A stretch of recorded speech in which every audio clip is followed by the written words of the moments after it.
focus isn't on me. The focus is on the entrepreneurs or building communities or helping. And that's just such a much better place to be. Yeah. You get punched in the face enough times, you learn how to dodge. That's true. That's how I feel as an entrepreneur. Right. Well, isn't Mike Tyson the one that says, you know, everybody has a plan until they get punched in the face? Right. Yeah. Thank you to Avast for supporting Business Envy. With Avast One, that's Avast One, you can confidently take control of your online world by helping you stay safe from viruses, phishing attacks, ransomware, hacking attempts, and cybercrimes. Learn more about Avast One at avast.com. That's AVAST.com. The Illuminati are real. That's a great way to get right away. Let's just start it off right away. Get people excited. People are like, what? This is not what I bargained for. If you're just chiming in, if you're just perusing and Business Envy was something that you wanted to click on and listen to, I am Greg Grunberg. I've been an actor for, oh my gosh, it seems like 100 years. And I met a guy years ago. Ben, you interviewed me. Let's just talk the elevator version of how this whole thing got started. I was the co-editor, and editor at large of Mashable, the big tech news website. Mm-hmm. And this was in the beginning of my career. Yeah. And I think your PR team was like, you know, this actor, Greg, who you may have seen in Heroes, has a new app called Yowza. Right. And you want to interview him? It's like, hell yeah, I want to interview him. It was a mobile coupon app that I created with two other brilliant guys, and we were in the phase of just trying to acquire people to download it, trying to get companies to list their coupons, and the app was stupid simple. I wanted to just we decided that, you know, you hit a button, it geolocates where you are, you can build that fence as far or as close to you as possible, and it brings up all the coupons around you. You click on the coupon, barcode comes up, you scan it at the register, you're on your way. It wasn't as simple back then as it would be today, but we were so fortunate to be on your show. But in that conversation, I remember in the back. Yeah, we started coming up with like another idea in the middle of our interview. And so after the interview was done, we stayed on to talk about like the concept. We started talking about, should we just talk about it? Well, was it Zoom that we were on? First of all, there was no Zoom back then. It was Ustream. I It was Ustream. We all scream for ice cream. That's right. It was Ustream, which was just that lets you know how long ago this was. Yes. But I remember you had a really interesting office. I was at home, but you had a few things in back of you, and one thing was blinking. And because that thing was blinking, I was like, oh, what is that? I remember I got it from one of those like geek websites, and it was like it had the lightning bolts and things going around. Yeah. Yeah. So we had it was based on your voice. It would react. Yes. It would react. And we started coming up with an idea of what if we could do some of those same kinds of things in a mobile app, which we'll talk about in a future episode. But that spark, we decided right then and there. I mean, here's two guys that don't know each other. I was loving what you were doing. You were at the forefront of what you were doing, and I thought, wait a minute, this is a really smart guy. And this just goes to the entrepreneurial spirit of taking a chance. Don't worry about where and who you meet at that given time. If two people just have this sort of lightning moment and go, wait a minute, and you both get it, don't you agree? Like, it's all about taking the reins, driving that train, and there were two guys in the front of that train. You and I, we were both so excited about it. We're gonna ask this kind of question to our guests about that lucky moment, because it was luck that like I had the thing in my frame for you to see, and frankly, luck that like we got connected to do the interview. But as a result of that, now we have a decade-old plus friendship. And now we've started this show. Yep. And many other business ideas. And in particular, because we want to succeed with whatever thing we do next. And we've been talking about different startup ideas. And every time I ask you about an idea, do you think this is a good one? How do I best do this? Can we do this together? I always try and rope you into these business ideas. You call me on, whatever. We always lean on each other, which is awesome. And my friendship is worth more than anything, any company that we would create. But I have to say, what I love about this opportunity now is we were like, look, we're having these conversations already. You always reference the most incredible entrepreneurs and finance people and business people that you know. Let's bring them on the show. Let's talk. The conversations we've been having for years, we now have in this podcast. Business envy. Every time you talk, I'm envious of your success, their success. You're envious of the friends that I have. I want to learn more about your business, like Hollywood. Like, there's some super successful people who've built huge, both like personal and business empires.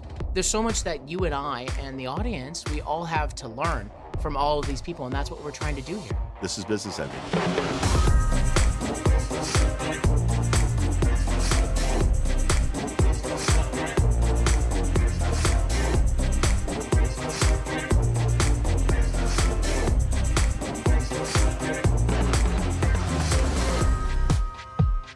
It's time for our guest. You mentioned this person's name to me. Tell everybody about this guest. Greg, I've got someone really special for us. What's so special about this guy? He is the man who made me who I am. He is my mentor. He taught me everything I know on entrepreneurship. And more than anything, he is just a good guy, a good human. I worked on a Facebook app company with him. I worked at a web health company with him. He is also one of the most successful venture capitalists in Chicago, and founded and was the CEO of one of the most important tech companies in the early days, and I'll let him talk about it.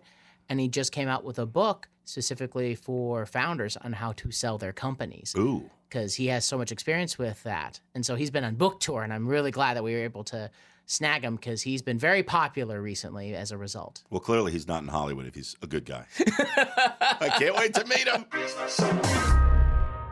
We're going to eventually... Mark, your face just got really... Yeah. Uncomfortably big. Mark, you have a face. Okay, so let's start now because I want to just comment on your face.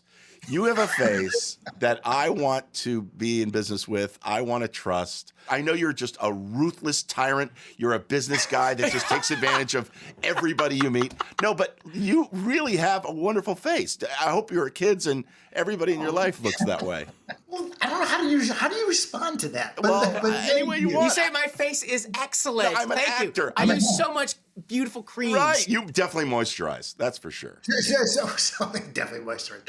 So it's funny you should say that because yesterday I was teaching a class at Northwestern at Kellogg to 25 leaders from 25 different African countries.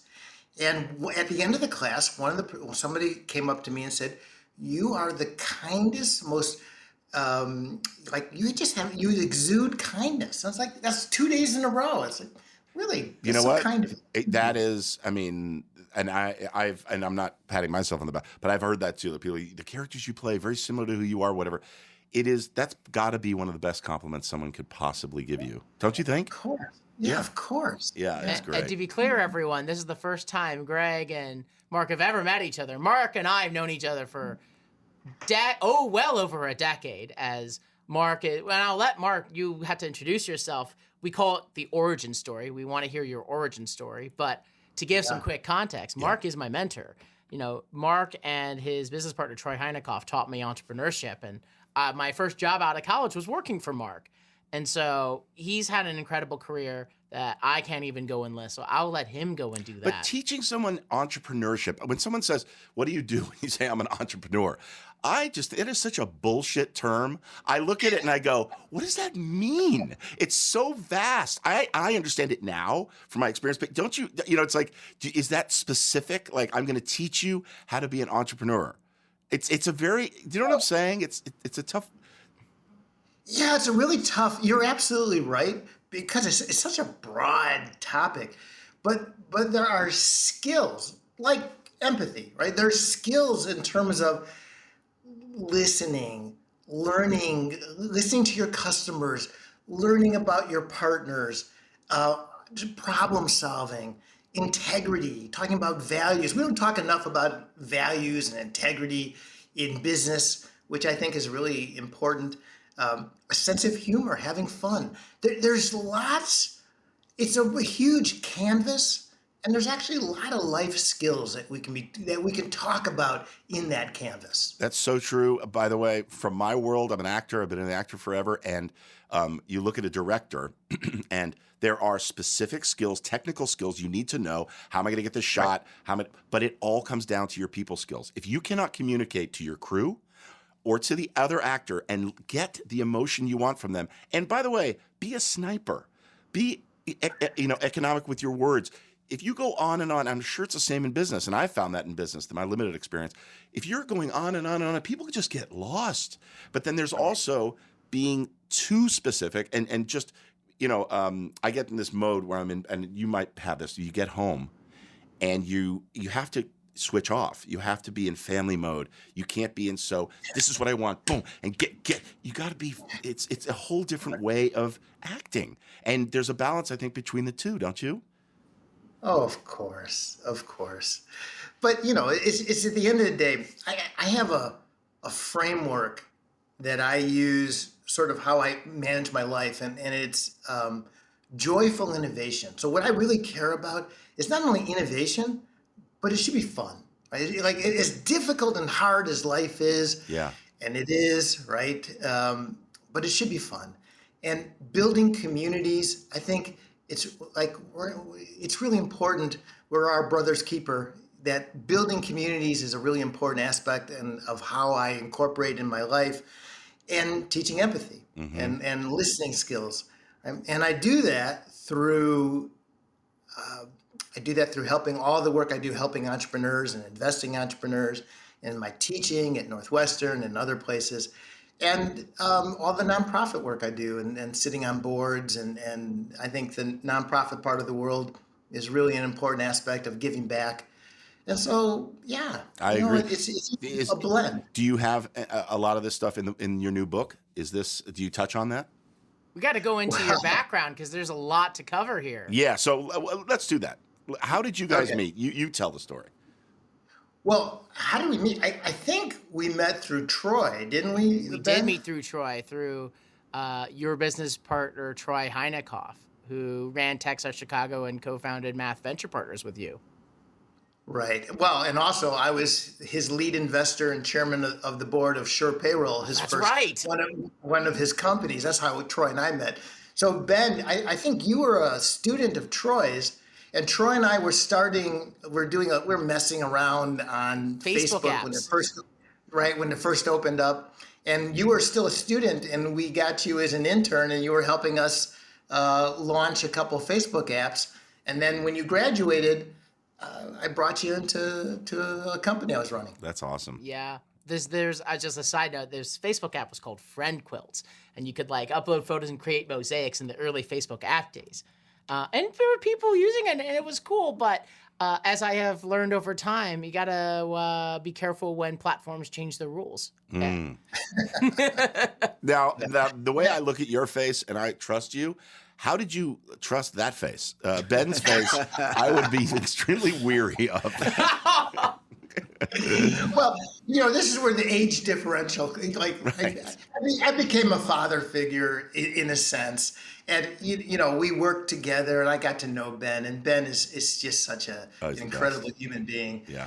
And so to give you, Ben, you've asked me a couple times. So my origin story is, I'm a tech guy. I started one of the very first computer retail stores in the country with my father back in 1981. What was it called? And it's called Computers Etc.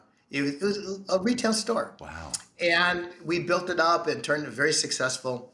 And I became good friends with the Apple guys, and I got a job offer to go to Apple. So I was the worldwide introduction manager for the Apple IIc a long time ago. Wow. And I had a chance to work with Steve Jobs back in the day, and I have some great Steve Jobs stories, maybe for another time. Love it. And I came back to Chicago because I had just gotten married, and this year, a couple months from now, we're celebrating our 40th wedding anniversary. Wow. Congratulations. I'm at 30 years, 40 years. You're the Joey Chestnut of marriage.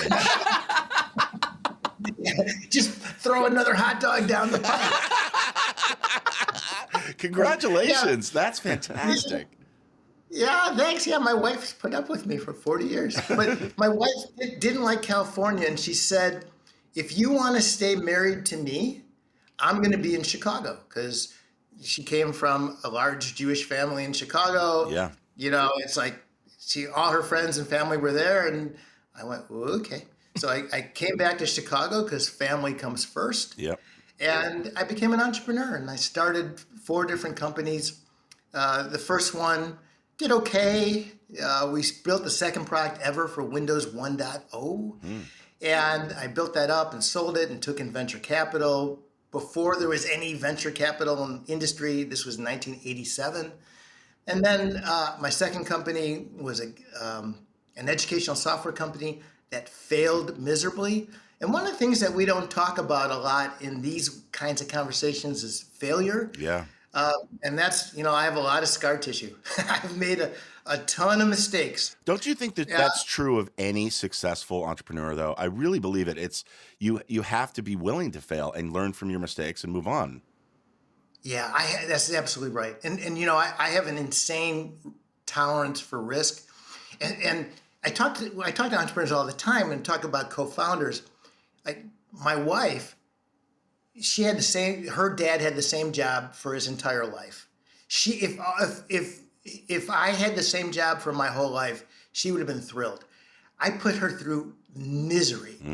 Just it was very hard for her, because I love risk. I love starting something new. I'm an innovation junkie. Yeah. But not everybody has the same level of risk tolerance. And that second company failed. Started a third company, which I got very lucky, and it did very well. And we became SoftBank's second acquisition in the United States, which gave me the freedom and the flexibility to start a venture capital fund. So in the .com days, I started my own venture fund with a couple partners, and that did great. Fund 1 was a lot of fun. We had some companies go public.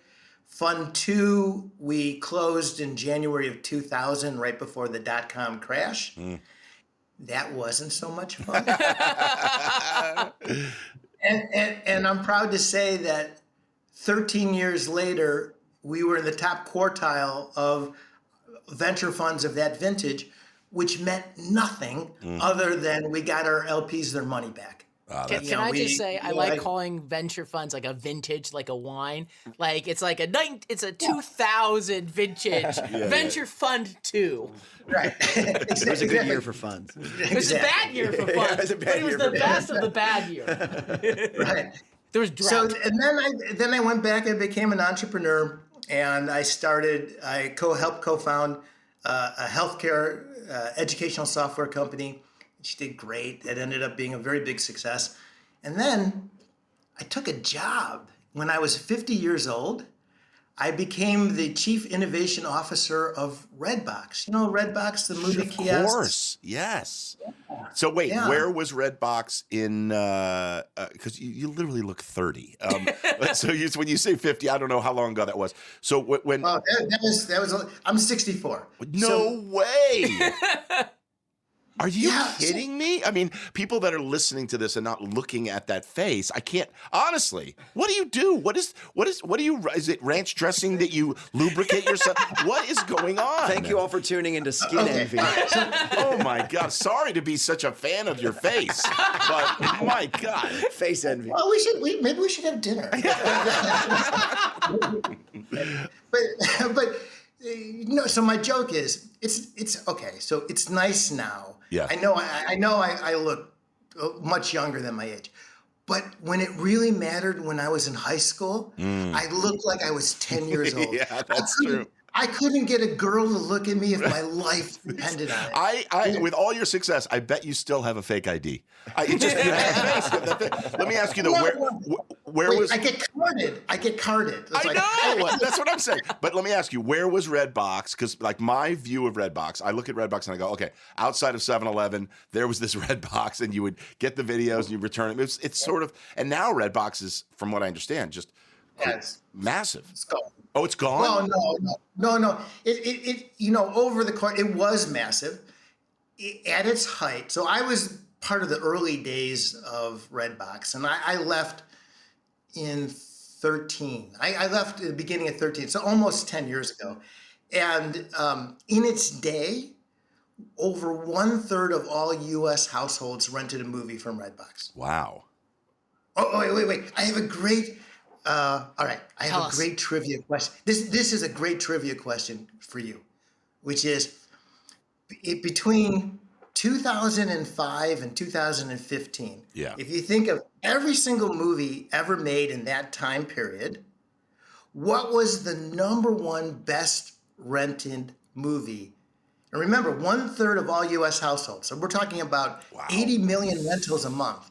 What was the number one best rented movie in RedBox in that time period? I mean, my immediate instinct is to go to something that families would rent, like Deep Throat. That's a good insight. right? It is a good instinct. Okay, so, wow, was it a contemporary title, or was it something that Animated? animated, some old animated?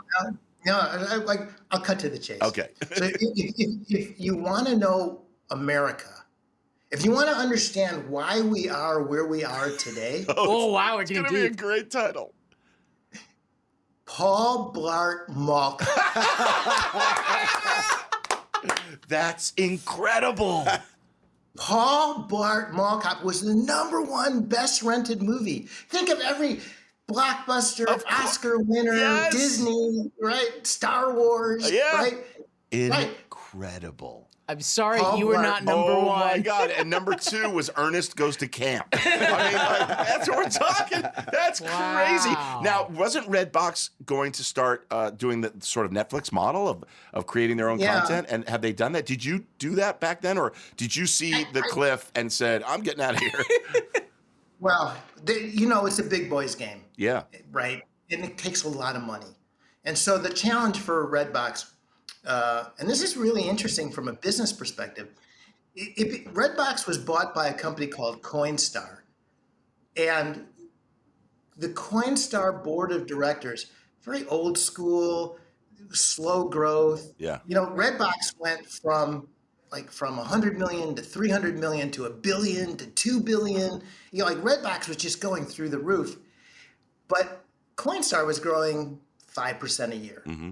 And the board of directors at Coinstar, it became clear, we're talking 2009, 2010, that streaming was eventually going to win, right? The world was going digital. It hadn't quite happened yet, but it was heading in that direction. And in order to compete, it was going to require billions of dollars. And the Redbox board of directors made the strategic decision. It's like, look, we could either go raise and spend billions of dollars and try to compete, or we can milk it. We could just, sort of take a step back. And that's what they did. They decided strategically that it was a big boys game, and that these machines were incredibly profitable. Yeah. And they milked it for a decade. Yeah. It's interesting because you could see the progression from Blockbuster to Redbox to Netflix. I mean, Netflix and Redbox were happening at the same time, right? But Netflix, you were sending it in. You would have to mail it in. It's just to watch this industry and to see and to think where it's going now. I mean, I never thought that I would have, and I'm jumping ahead, but in the streaming world, to have so many subscriptions to so many things. Last night, I bought Stars. I was like, I don't need Stars. There's nothing on Stars. And my wife was like, I really want to see this show. And so you were doing the shows were like you were doing shows for like NBC and things, and now it's like HBO Max and Netflix and Apple TV. Yeah, I mean, it's a great time for me being a face that people recognize and say, I want to put this guy. There's so many opportunities for actors. It's all over the place. There's so many streamers, so many creative channels, but it's the Wild West, and I think people are paying for libraries and the potential future show. Obviously, it's the same, But there's a challenge, and this is a difference between search and curation. There's something I call the tyranny of choice. what's great for you is there's an explosion of content, and that's wonderful for as an actor, right? I mean, that's incredible. Yeah. But from the end user's perspective, people don't want. And here's the interesting thing about Redbox versus Netflix versus Blockbuster. Remember Blockbuster? You walked into a Blockbuster store and there was row after row after row of movies, and you thought to yourself, this is awesome. I get choice. I get every movie ever made. But it turns out that over 90% of the rentals at Blockbuster were from the 30-day wall, were new releases. Yeah. That even though people thought they wanted choice, what they really want was the new releases. And even then, what they really wanted, they didn't want every new release. If you like sci-fi, or you like westerns, or you like romance, like you like a genre, or if you like a particular actor. Yep. Right? You want, there's actually a fairly narrow window. You just said your wife goes, I want this show, I want this actor, right? And so the choice is too much. And what's really interesting is we need to go back. My perception is that a trusted editorial voice that curates, that knows who you are, knows who you like, who can recommend. Because, Ben, you talked about NBC. I heard you say NBC. When I was a kid, there was 3 choices. There was like ABC, NBC, CBS. That's it. Me too. Right? And they curated. They were the editorial voice. Okay, they picked for us. Mm-hmm. Now, I could do without Gilligan's Island. I mean, Right. Our Gen Z audience has no idea what that is. Yeah, but isn't that's what Amazon does? People that like this. It's that algorithm thing. But I agree with you. I walk into 31 Flavors and I'm overwhelmed. I mean, I just want, I want the best of the best. Tell me what's great right now and let me try it and let me taste it. Yeah. Anyway, so I don't know how we got off on that, but to finish off, so after Redbox, I started a new venture capital fund, and that's what I do today. Mm-hmm. I'd like to say I make entrepreneurs' dreams come true. That's what I do. I love it. I have a question about failure because you brought it up, and I think it's just fascinating. What hard and fast rules do you have now with all your experience when you're backing a company, when you're working with a company, a startup? At what point do you say we are kicking a dead horse? It is not working. I mean, I know it's different for every company, but is there something where you go, look, if we're not profitable in 3 years, guys, there's something wrong here? Yeah, it does vary by company and it varies by founder. I call it the elephant in the room, which is the hard conversation. Let's really be honest with one another. Oftentimes that as companies start to run out of cash and run out of money, and there's a new round of funding, there's that moment of truth where the investors are looking at each other and the founder in the eye and going, yeah, this puppy might be done. Right. Or do we pivot? Is there a better use for our technology or whatever? It is interesting being on the other side of different kinds of moments like that. I've had to be on that moment where looking is we're not getting anywhere. We don't want to waste more people's money. We want to this is not going to go and work. We could try to pivot. It won't work. Versus other times you're we're making real money. We have to make this survive at all costs. Mm-hmm. And it's a hard decision depending on what stage you're at, what place you're at, the stakeholders. Yeah, everybody at the table is in a different position to have a different opinion on that. Right. Because this is I have nothing else. This is it. And this was from a seed of an idea and a passion. Passion is what kept me going. Fine, if you don't want to invest, I'll find more money somewhere else. It blinds you to the fact that the company just isn't working. Well, I'll tell you an interesting story about that. So I have a saying, which is all entrepreneurs have to be tenacious as hell. We just have to knock down walls. We have to be persistent. But persistence without empathy is kind of like a mental illness. Great. Like just doing the same thing over and over again and expecting different results, right? Yeah. So one of my last company was a healthcare company, and we did. I'll do the short version. We did patient education tied to risk management. So we reimagined the process of informed consent. Informed consent is you're going into the hospital for a surgical procedure. A drip's in your arm. A nurse shoves a form in your face and says sign, and all it is a waiver of liability. It's supposed to inform you, and it's supposed to be a waiver of liability, and it does neither. Like it's lawyerly gobbledygook. Lawyers don't even understand it, and if you want to sue, you're going to sue.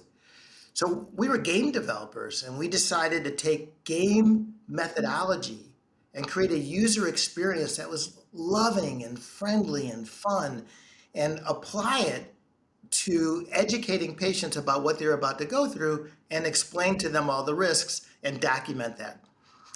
And so patients are better educated, comply better with instructions, and can't say, I didn't know, no one ever told me. And we thought that our customer was a doctor, and we went to try to sell one doctor at a time. I'm like, shoot me. Like, I never ever want to try to sell one doctor at a time. And we were almost at death's door, and we're not too smart. And all of a sudden we realized, it's like 2 years in, when there's a malpractice lawsuit, it's actually the insurance company that pays for it. So we went to the malpractice insurance company. They loved it. They went to all their doctors. They said, this is great. We want you to use it. And we believe in it so much that we're going to give you a discount off your medical malpractice insurance premiums equal to the cost of the software. And we went, yeah. Oh, it's incredible. Nailed it. Guess how many we sold? Oh, no. Maybe like 5. No! Because what we didn't understand is changing workflow and process in the doctor's office. Is like if the nurse or the office manager goes, I'm not adding one more thing to my day. Yeah. It ain't gonna happen. Yeah. Right. So 2 more years go by. So you're just talking about like, when do you kill an idea? Yeah. 2 more years go by. We are at death's door. And I was able to raise more money because I was a VC and people trusted me and I had the integrity, which was great. But boy, I was going to sleep at night, and I had raised millions of dollars, and I had all these investors. Right. I had the responsibility of it. Right. So finally, we realized that when there's a lawsuit, it's actually the hospital that's the bigger pocket, and it's the malpractice insurance provider for the hospital. We went to the malpractice insurance provider for the hospital, who's the one who actually pays the millions of dollars in a claim. Yeah.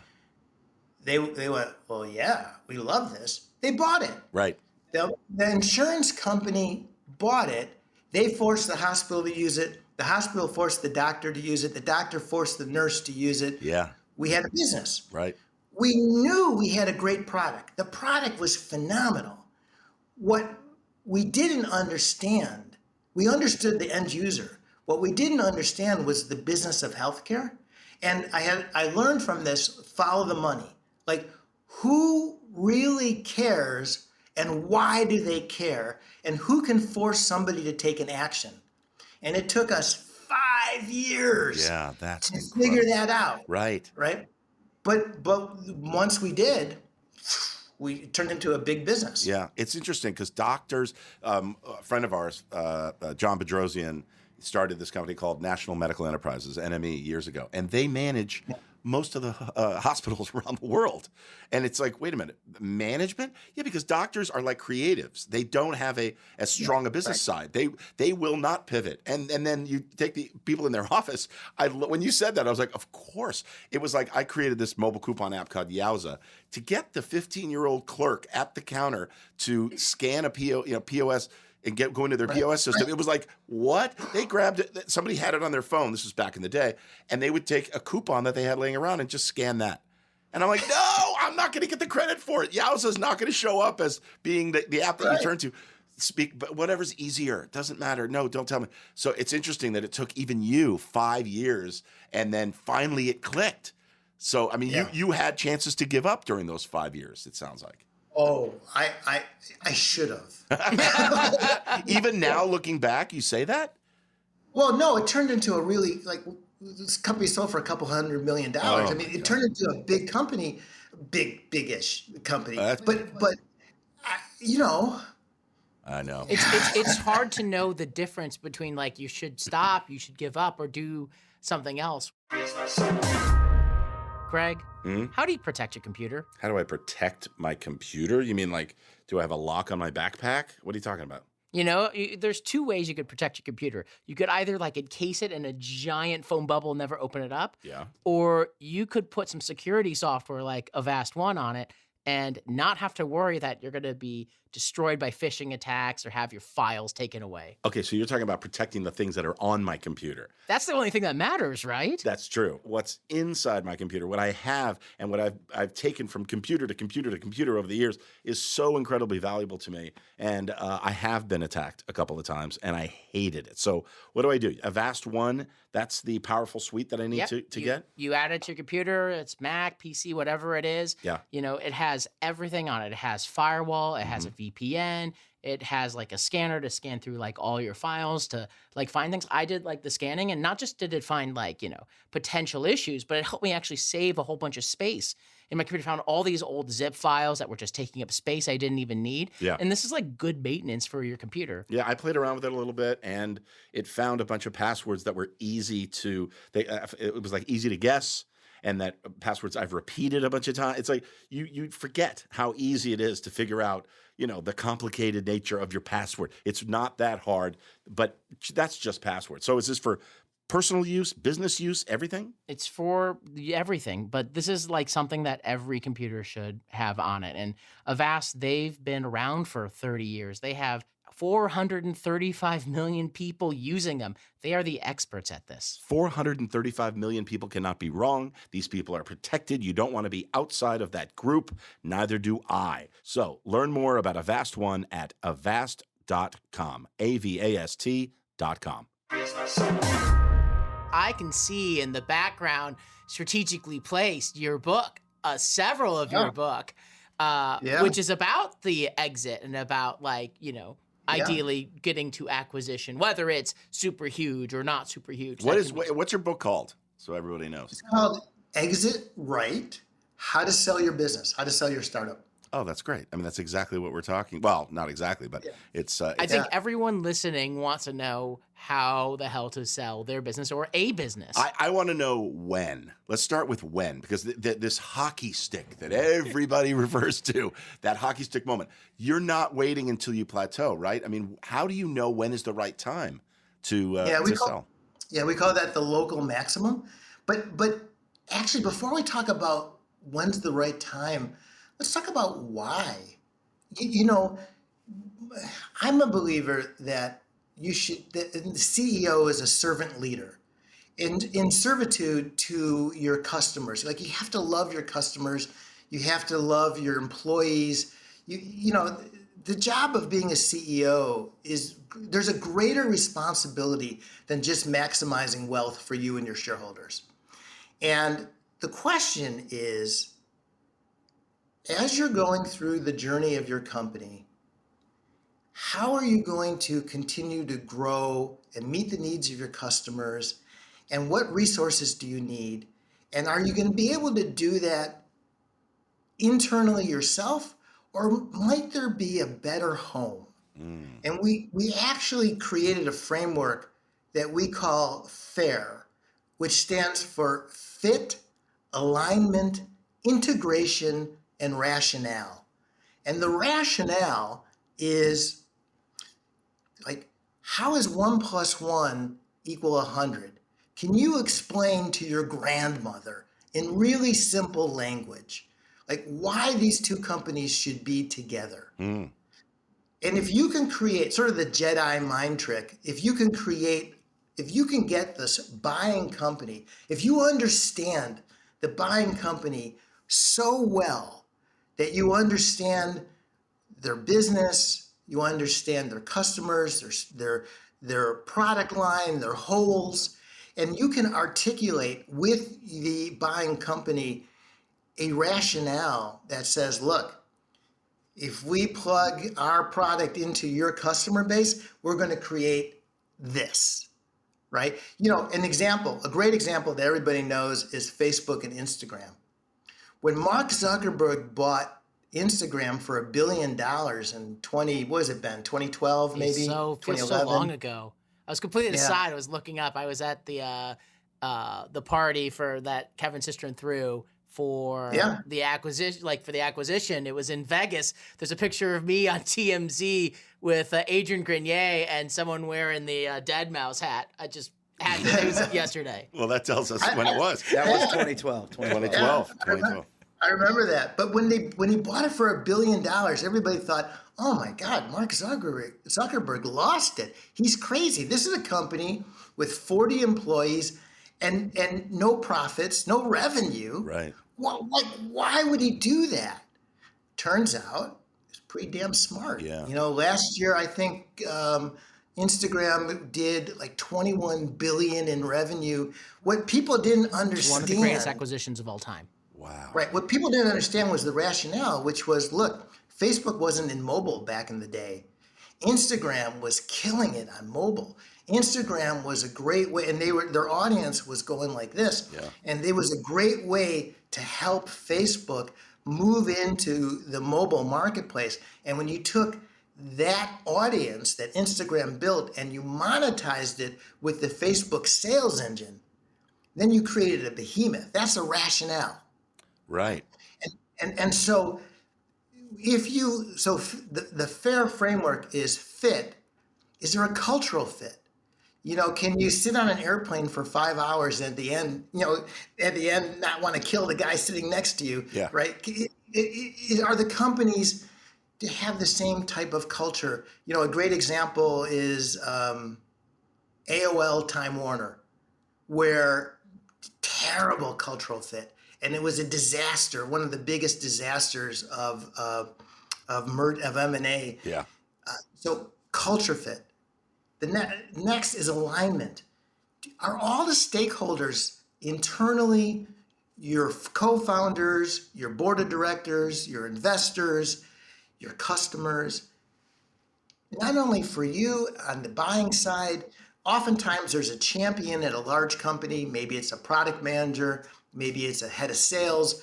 Is the CFO, is the CEO, is the board of directors of the acquiring company, is everybody aligned together to make this transaction happen? And I've seen so many transactions fall apart because there wasn't alignment. But there's so many factors that will blind you in that. It's exciting. It's also a life raft. It's somebody sending you going, look, you're about to sink. We're going to save you. Or, I would imagine a lot of it is air, not fair. Like a couple of these will align, but they don't all align. But it's okay. We're gonna work it out later. Whenever two companies, a company acquires another company, and you see the statements from both sides, there's so many times when I just go, it just doesn't feel authentic. It doesn't feel real. They're just saying what they're supposed to say, and it's like you could just tell it's not going to work. You hope it does. One will give in. One will change to adapt to the other, but. It's so true what you're saying. It's like, when it all comes together and works, it's magic. Right. But many transactions fail. And in fact, the next part of that was integration. And integration is the ugly stepchild. That's the one everybody goes, yeah, we'll worry about integration afterwards. But it turns out integration is perhaps one of the most important aspects of this, because in Ben's world, in my world, which is more of a technology world, many transactions, you don't get 100% of the money up front. There's something called earnouts, where you get a percentage of the money over time for future performance. Well, if there's future performance, if a good chunk of your money comes in the future and there's not a good integration plan, so maybe you don't get the resources you need, or you don't get the programmers, or it's not integrated into the sales team of the acquiring company, or whatever, if there's bad juju, if there's bad integration, there's real financial implications to that. So we wrote a book, and it was such a joy. I had so much fun doing it. Did Mark just call me a bad Jew? That's what I heard. That's what I just heard. And you repeated Jew twice, which is really offensive, even from another Jew. Wait, are you feeling a little self-conscious about this? A little bit. I'm not the greatest Jew. I'm Jewish, but ish. Let's just put it that way. I understand, but we could talk about that. Okay.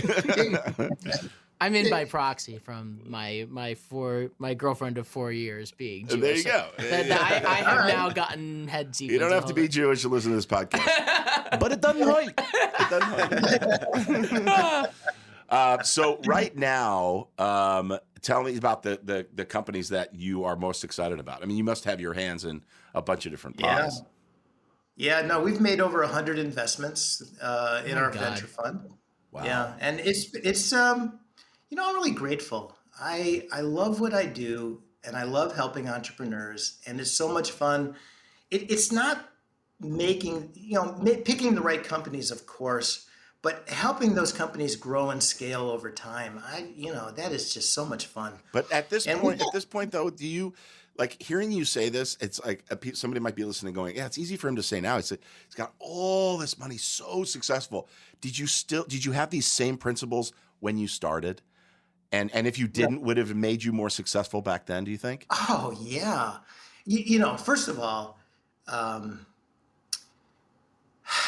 a really slow learner. It took me forever. I was a nice guy, but I was really focused on myself. I wasn't a particularly good manager. I was really focused on, building, being successful, achieving whatever I wanted to achieve. And it took me a long time to get to this place. And I wouldn't call it enlightenment, but I would call it a place where the focus isn't on me. The focus is on the entrepreneurs or building communities or helping. And that's just such a much better place to be. Yeah. You get punched in the face enough times, you learn how to dodge. That's true. That's how I feel as an entrepreneur. Just like punch in the face. I eventually learned how to dodge. Right. Well, isn't Mike Tyson the one that says, everybody has a plan until they get punched in the face? Right. Yeah, that's true. At what point is a company ready to come to a venture capitalist like yourself? Like, at what point are you interested in joining and investing? Yeah, when people watch Shark Tank, it's a lot of times it's like, well, you have no sales. What are you doing here? And they just get. But at the same, that was a good Mr. Wonderful, by the way. Thank you. But there are similar. There are moments when I'm sure you see it and go, don't worry about your sales. The sales will come.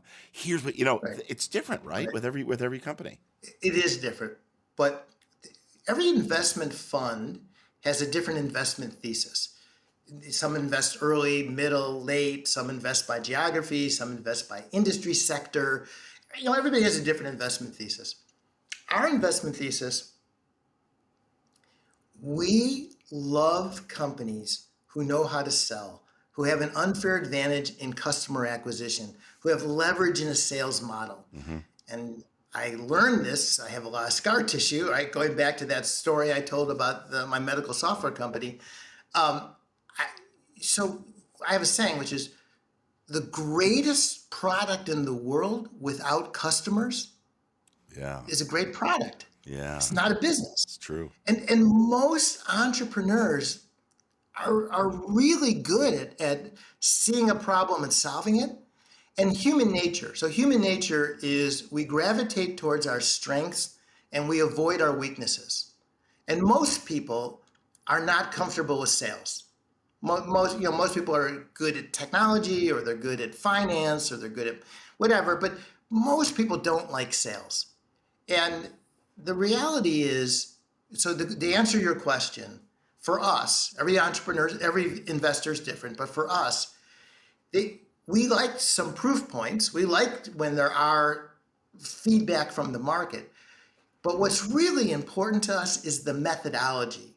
What we like to see is momentum, and we like to see that there is a proven ability. They understand, and every company's different, but that they understand customer acquisition and they know how to scale a business. So in LA, you guys might know a company called Acorns. Yeah, of Acorns course. is Yeah, of course. So I was Down an in Orange early County. investor. They're down in Orange County. Yeah. Yeah, Orange County. Yeah. So I was an early investor in Acorns, and the reason I invested in Acorns was two reasons. One, I fell in love with the user interface. I love good design. I love good user experience. And many technology companies and technologists, they overbuild. I love simplicity. Most software companies overbuild, have too many features, don't pay attention to design. Acorns nailed the user experience and the design. I absolutely agree 100%. And I'm sorry to cut you off, but I have to say it's also a generational thing. I get it. My boys get it. I have three, 18, 22, and 26. All three of them love it. I call it financial insurance. It's such a great product. I love Acorns. I use it too. Yeah. As my money Yeah. goes out, Oh, you do? Yeah. I don't have to think about it. Yeah, it's great. But the other reason I invested in Acorns is they were killer at customer acquisition. They understood, SEO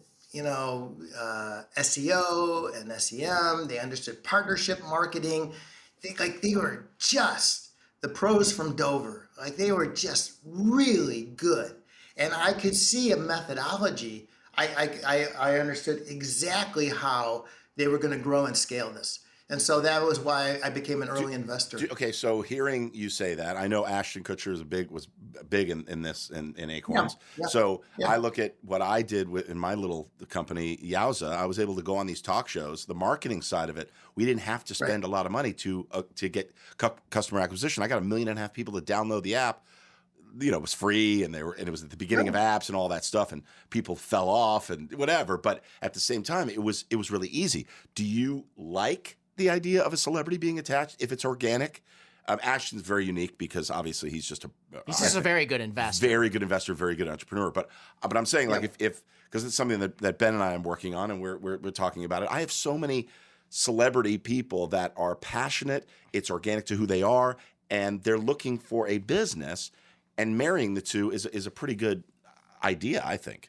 I think it's a great idea. So I'm a big believer in trust. One of my investment thesis is I think that we live in a world where there is a deficit of trust.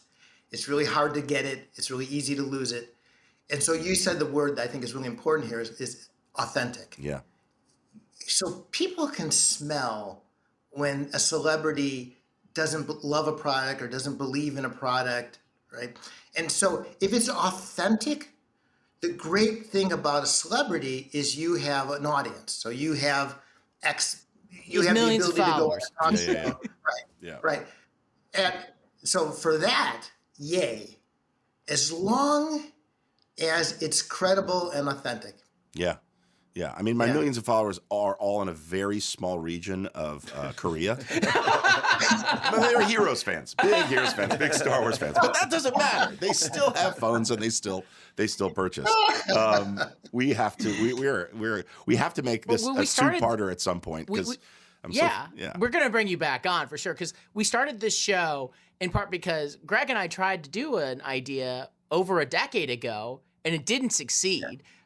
For like various reasons, which we'll go through, but we're like, we want to do something again. We gotta not fail at it. So what's the one way to learn? Which learn from our network of super smart people who've clearly done it and much more successfully than either of us have done it. And I know how busy you are. Mark, this is so terrific for you to take this time and come on. I really, really appreciate it, man. And you have to send me your skincare regimen because that's more important than anything else. I do want to know before we start closing out, just what is the skincare regimen? or even just one thing we do like to ask is the lifestyle habits, if there's something that you do that really helps you be more successful or helps you keep your mind clear or something that you just recommend other people do. Right. How do you get to sleep, dude? That's the thing that I can't. If I have lines to learn for the next day and I am also trying to work on an idea with Ben or whatever, it's just too much going on. I mean, it's a two-part question because I know you were going to answer it the way you were going to answer it, but also just how do you sort of keep turn your brain off? Clear? Yeah, no, it's hard. That part I'm not so good at. The how do you sleep at night? But I think it's really, I stay in shape, I walk a lot, I eat well, it's just sort of the typical things. But I think the thing that really helps me the most is kindness, is that we have a saying. So I was the chairman of the board of our local synagogue called Mishkan. And the saying is, bring your whole self to something larger than yourself. Meaning, if you're going to be there, be there, like show up. But you're showing up for something larger than just yourself. Yeah. And I get such joy out of helping entrepreneurs and teaching, and it just makes life so much more rewarding. I couldn't agree more. It's hard when you put it in, like I'm going to put it into a charity context because my oldest son has epilepsy. Epilepsy is my big cause. I've been the national spokesperson. As a matter of fact, Rush Medical Center, Chicago I love it just as much as I love LA. I just love it, love the people, except for you, Mark. I love the people, love everything about it. But I have to say, like, doing something for other people without expecting anything in return. That's how I define charity. But business can be the same thing. If you really can sort of look at it, I think, and remove the, oh, wow, we're going to make $100 million, whatever, and just that's going to come. It's going to come if you do the right job and if you do the good thing and you work with good people. But like you just said, it's so important. And it makes you a better person. It drives you to do more if you're in it for the right reasons. I guess that's what I'm trying to say. And the other thing is, I think in terms of decades, not in terms of transactions. And so what I mean by that is I love building relationships like with Ben. That's been, Ben, 15 years. I don't want to think about how long it's been. I'm starting to feel the age. Well, hey, dude. I know. You got another 150 years. Don't you worry. But if you're trying to maximize the moment, like if you think of life as a zero-sum game, like good on you, right? But if you think of life as building long-term relationships and friendships over years and decades, that's just where the joy of it comes in. Yeah, I agree. Well, this has been a joy. Hate to be so, just spin what you just said, but it really has been, man. Thank you so much. Thank you. Where can everyone find you, and where can everyone find the book? Well, the book is, thank you, Ben. The book is Exit Right, and it's on Amazon or any bookstore. And I'm on LinkedIn, so MarkAchler, and I'm always glad to help. So please reach out. And Mark's cell phone number will be on the podcast. You could just the home address. We're putting everything there. Absolutely. Thank you Call him anytime for these nuggets, and know that I know your time's valuable. We're definitely going to reach out to you again, man. Yeah. You're amazing. All right, well, let's do it. And hey, so last thing I'll leave you with, I was at a charity event and I won the raffle, and in the raffle was a sports package to Bears and Cubs and all the sports teams in Chicago, the White Sox. But there was a $500 gift card to Manny's Deli. Oh, I know those guys. They're the greatest. I love that family. So come to Chicago. Dude, they were on Yowza. Manny's was on Yowza before anybody else, which is crazy. Look, I love Chicago so much. I cut the cheesecake at the Taste of Chicago. Whose cheese? That's not Manny's cheesecake, is it? It's No, Eli's. That's Eli's. Eli's cheesecake. That's right. We're gonna have a culinary tour. It requires at least 2 deep dish pizzas because I've been craving that for months. Done. But Manny's doesn't have that. But no. We're gonna do several. We're gonna do with stops. Mark, do you know the Manny's family? Do you know those people? I don't know them well. I know them a little bit. Yeah, me too. They are great, though. They're really good people. We're going to use that $500. We're going to come. We got to do that. I love it. Perfect. Awesome. All right, guys. Thank you so much, Mark. Yeah, anytime. Dude, if that is the bar that you have set for the guests that you're going to be bringing on, I'm going to be listening to our own podcast. Let's put it that way. That was amazing. What a great guy. He made me who I am, honestly. And I feel like that's an incredible way to start our journey to learning how to start something successful And not just to do that, but to help a lot of other people, which is, I think, one of the big reasons why we're doing this, because we could just talk to him alone, but much more valuable if we can all learn together from someone who's been as successful as Mark. And we have some incredible people scheduled to come on. It's going to be a fun time. Oh, it's going to be amazing. And he's just such a genuine guy.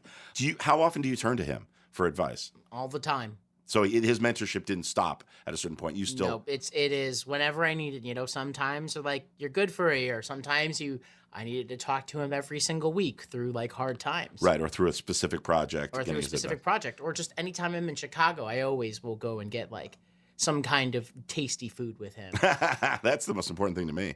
Those Manny.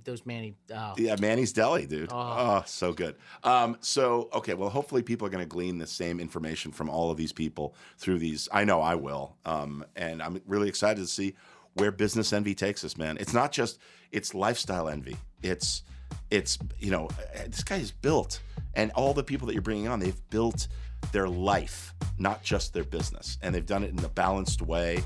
I'm just going to learn from each one of them. This is just the beginning of a fascinating learning journey for both of us.